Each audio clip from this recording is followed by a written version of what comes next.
Hey friends, and welcome to my channel. Today we're going to discuss 4 little known ways on how to focus better.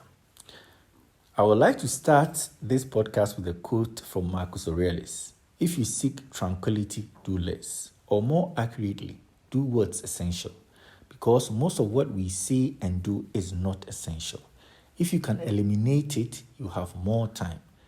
Ask yourself at every moment, is this necessary? Now, this episode is about 4 tips on how to gain more focus in our everyday lives. We can do anything, but not everything. There's a limit to what we can do. Only a few things matter. We must separate the vital few from the trivial many. Our ability to choose is forgotten, but not taken away.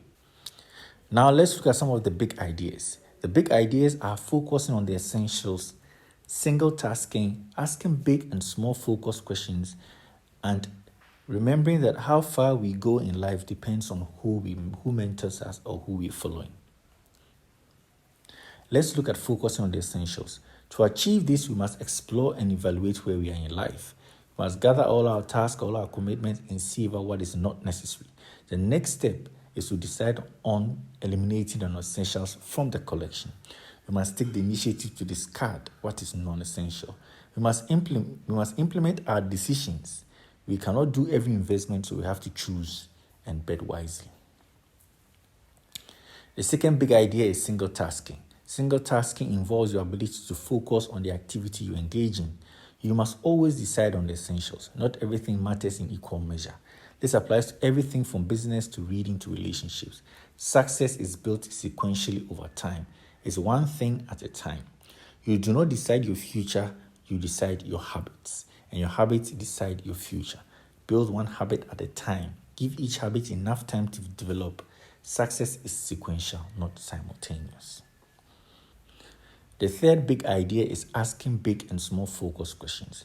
You must apply focus questions on the big and the small things. Your big one thing is your purpose, and your small one thing is the priority of your actions list. To focus on the big things, you ask yourself, what's the one important thing I can do that will change my life? To focus on the small things, you ask yourself, what's the one important thing I can do right now? You must apply the big and small focus questions to your health, your finance, your business, your relationship, your job, spiritual life, emotional life, and mental life. The final big idea is how far you go depends on who you follow. You can only run as fast as the person you're following. You must find the constraints in your life. The constraints could be in business, relationship, exercise, and learning. You must adjust and improve the constraints. By tackling the constraints, you improve the entire system. Basically, if you have a mentor and the mentor actually has gotten to a certain level, that is the level you would get to.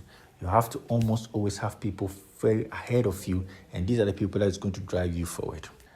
There are so many insights that we can gain from the concept above. These include developing a list of essentials and dropping everything else, doing the most difficult tasks first, setting boundaries on people who actually absorb your psychic energy, and you have to work within your biological prime time. To wrap up, we have unlimited potential, but we cannot achieve everything at once.